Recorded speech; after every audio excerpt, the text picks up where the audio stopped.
Yo, what's going on, everyone? This is Valoramous, and in today's DJ tutorial, we're going to discuss how to conduct a backspin on the CDJ-3000s.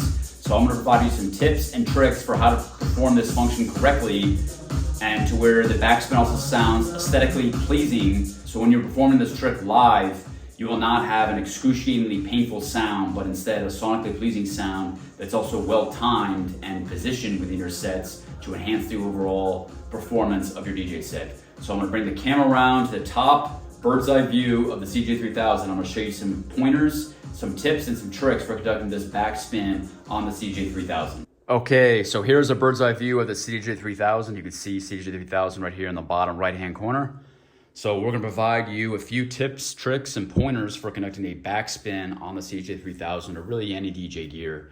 But the first tip that I have for you is you should only conduct this backspin over beats with a full audio spectrum or full frequency spectrum of information. So what I mean by that is you want the part of the track where you're conducting this backspin to ideally have a combination of drums, bass, mid-range information, either vocals or chords, synthesizers, and then some top-end information.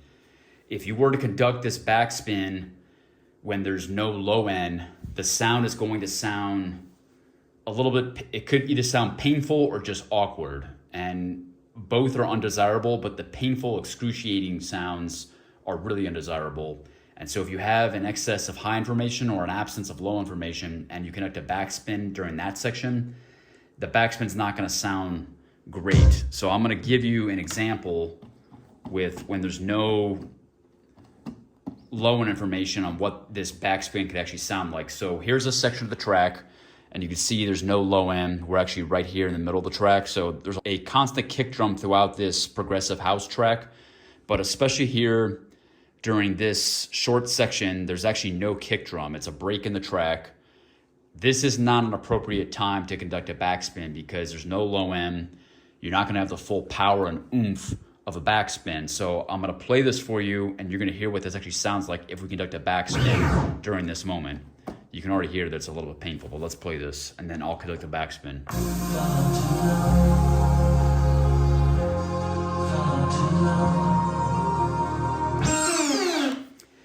Okay, so as you could hear from that example, you only heard mid and upper range, upper frequency information. So you probably only heard sounds between about 700 hertz to 20,000 hertz. And you were missing all that low information between 30 hertz to about 600 hertz or maybe 300 to 500 hertz. You need that low information to be present because it'll provide a lot more power to this backspin. So this backspin is actually better conducted when there's beats, specifically kick drums and or snare drums, and ideally with the full range of information, but you really want to have an emphasis on that low end. So I'm gonna play the beginning of the track when it really is just drums, kick drum, and maybe some other ethereal musical information in the background, and you're gonna hear that this backspin sounds much better. So this is the intro of the track. You can hear a kick, you can hear a snare, you can hear hi-hats. So there is some upper range of information. So if I conduct a backspin now, you have a full dynamic range of information. So you can already hear that that backspin sounded much better. Now, this is not a complete frequency spectrum of information, so this is still not ideal, but it's much better than the previous example. Now, if you were to conduct this backspin during a transition when there's all this frequency information present, that is actually much better. So if you're gonna transition from this track to another track on the other deck, and you connect the backspin right at the correct moment in time as you're transitioning to another track, it's actually gonna sound very aesthetically pleasing and then also enhancing to your set because it's going to amplify that transition. So I'm gonna play another track for you to give you an example on what this could actually sound like. Okay, so if we're playing, well actually we'll skip forward in this track a little bit. So this track will go right here.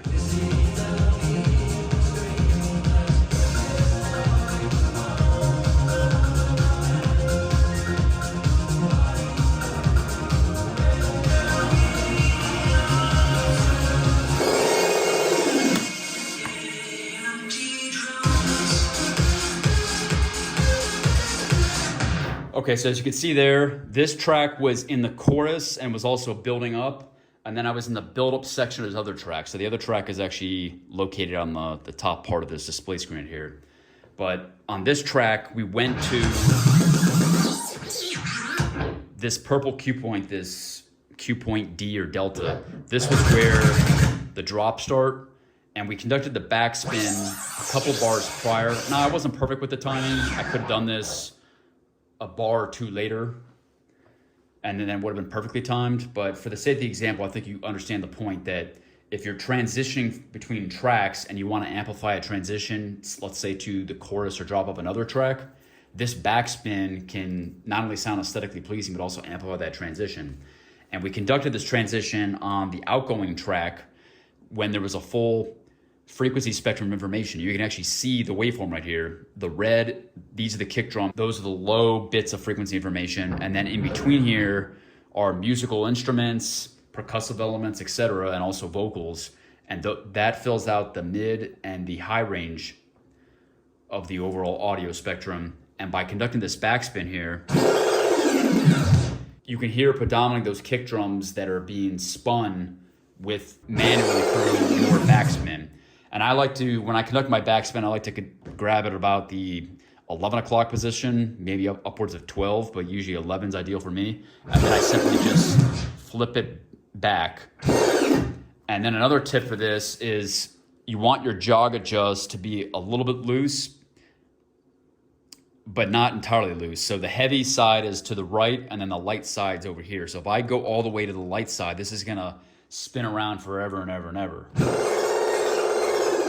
That's a bit too long, so I like it just leaning towards the heavy position, but not too much, because if you go all the way to the heavy, it's not gonna spin around enough.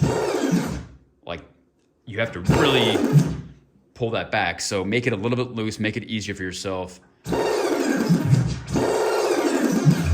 You maybe even bring it to the middle. And that gives you enough, but I have my camera in the way, obviously, but when you're in the moment playing, you probably are gonna backspin this enough where it's going to backspin for 1 to 4 bars, and that's really ideal.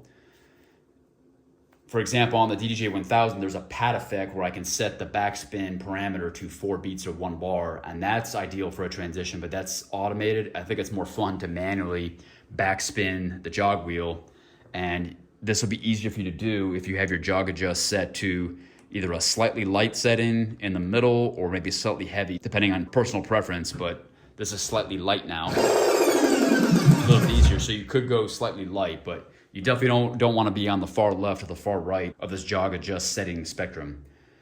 So those are my tips for the backspin.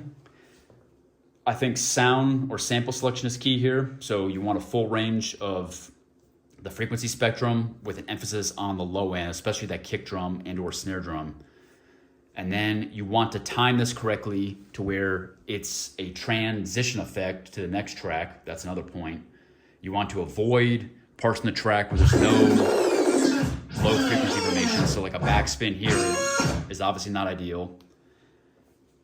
And then you want your jog adjust to be set to an appropriate setting based on personal preference, likely somewhere in the middle. And then finally, also starting with your middle finger and or index finger or ring finger at about the 11 o'clock position, and then flicking your fingers back, that will give you an ideal range of motion for this backspin where you want it to be between 1 and 4 bars of that effect. And as you're conducting that backspin, you can also drop your fader down, which can enhance the effect. So if it's like this, you can drop it down. And the other track's gonna be playing, so it's not gonna sound as abrupt as that, because you're gonna have the other track coming to the mix anyway.